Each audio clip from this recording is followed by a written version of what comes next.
चलिए अब चलते हैं साउथ अफ्रीका के जोहान्सबर्ग, जहां पर पहुंचे हुए हैं प्रधानमंत्री नरेंद्र मोदी। वहां उन्हें ब्रिक्स सम्मेलन में हिस्सा लेना है। चीन के राष्ट्रपति शी जिनपिंग भी वहां पर मौजूद हैं।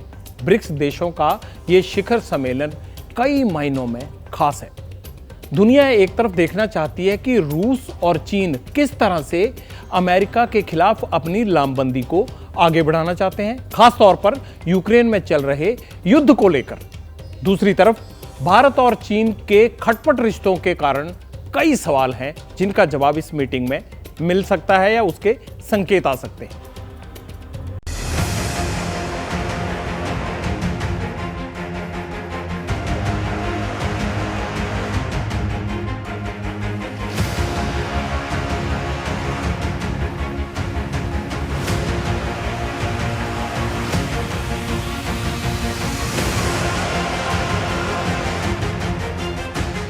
क्या होगा जब मोदी और जिनपिंग मिलेंगे? मुलाकात होगी भी या नहीं?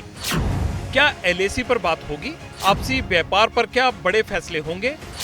ब्रिक्स को G7 जैसे विकसित देशों के ग्रुप के बराबर कैसे खड़ा किया जाएगा? ब्रिक्स देशों ने साल 2015 में जो न्यू डेवलपमेंट बैंक बनाया था, क्या वो आपसी व्यापार में डॉलर पर निर्भरता को पूरी तरह खत्म कर देगा? इन सवालों का जवाब 24 अगस्त तक मिल जाएगा। और तब तक साउथ अफ्रीका के जोहान्सबर्ग पर अमेरिका और यूरोपीय देशों की सीधी नजर है। इस बीच मोदी और जिनपिंग से जुड़ी खबर का भी सबको इंतजार है। दक्षिण अफ्रीका में चीन के राजदूत ने मोदी जिनपिंग की मीटिंग को लेकर भरोसा जताया है। अगर ऐसा हुआ तो सत्ता में आने के बाद दोनों के बीच ये 20वीं मुलाकात होगी। ये भी एक फैक्ट है कि एलएसी पर तनाव को लेकर भारत चीन के बीच 19वें दौर की कमांडर स्तर की बातचीत बेनतीजा रही। अगर यहाँ शी जिनपिंग और प्रधानमंत्री नरेंद्र मोदी के बीच आमने सामने बैठक होती है तो मई 2020 में हुए सीमा विवाद के बाद ये पहली बैठक होगी। इससे पहले इंडोनेशिया के बाली में दोनों नेताओं ने बड़ी ही गर्मजोशी से हाथ मिलाया था और कुछ देर तक साथ में बैठकर बात भी की थी। गलवान हिंसा के बाद ये पहली और अब तक की इकलौती बैठक रही है। इसमें कोई शक नहीं कि अगर मोदी और जिनपिंग मिले तो एलएसी पर बात होगी ही होगी।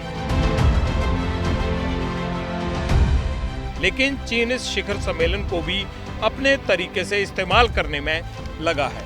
चीन की मंशा ब्रिक्स को एंटी नेटो यानी अमेरिका और पश्चिमी देशों के विरोधी ग्रुप के तौर पर स्थापित करने की है। ब्रिक्स में शामिल इन देशों पर एक नजर मारिए। रूस और चीन का रुझान शुरुआत से ही पश्चिमी विरोधी है। 40 से ज्यादा देश ब्रिक्स में शामिल होने के लिए वेटिंग लिस्ट में खड़े हैं। चीन ब्रिक्स का विस्तार करना चाहता है।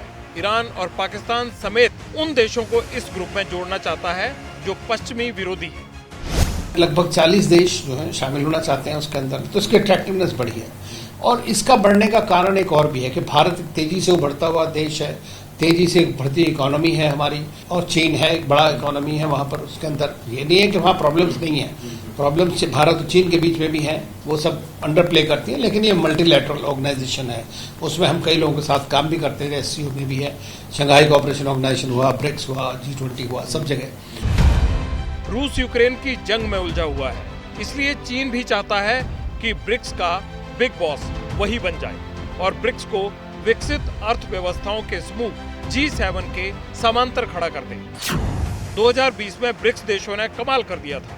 दुनिया की GDP में हिस्सेदारी के मामले में G7 को पछाड़ दिया था। G7 देशों की जनसंख्या दुनिया की 10% है, जबकि ब्रिक्स में शामिल चीन और भारत में ही दुनिया की 35% जनसंख्या रहती है। लेकिन अर्थ और आबादी वाला पलड़ा भारी होते हुए भी ब्रिक्स देशों का प्रभाव G7 जैसा नहीं है।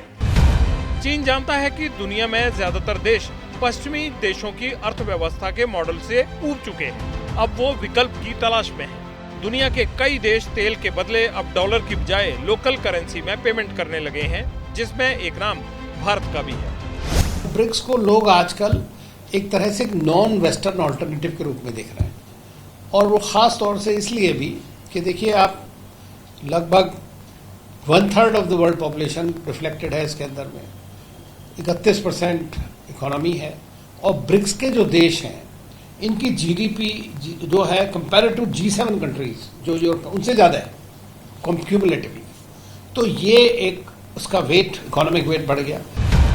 जब किसी ग्रुप में रूस और चीन जैसे देश हों, टारगेट अमेरिका हो, तो कूटनीति का उच्चतम प्रदर्शन करना जरूरी होता है। चीन ब्रिक्स का कंट्रोल अपने हाथ में चाहता है, जबकि भारत के संबंध यूरोप और अमेरिका से भी बहुत अच्छे हैं। पीएम मोदी पर जिम्मेदारी बड़ी है, मसले भी गंभीर हैं। पूरी उम्मीद है कि भारत के लिए ब्रिक्स 2023 सबसे कामयाब मीटिंग में से एक होने वाला है।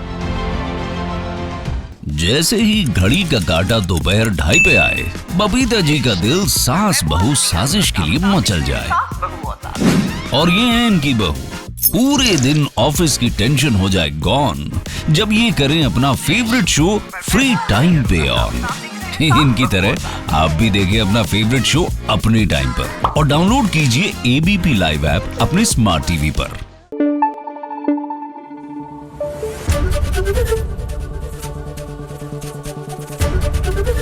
एबीपी न्यूज आपको रखे आगे।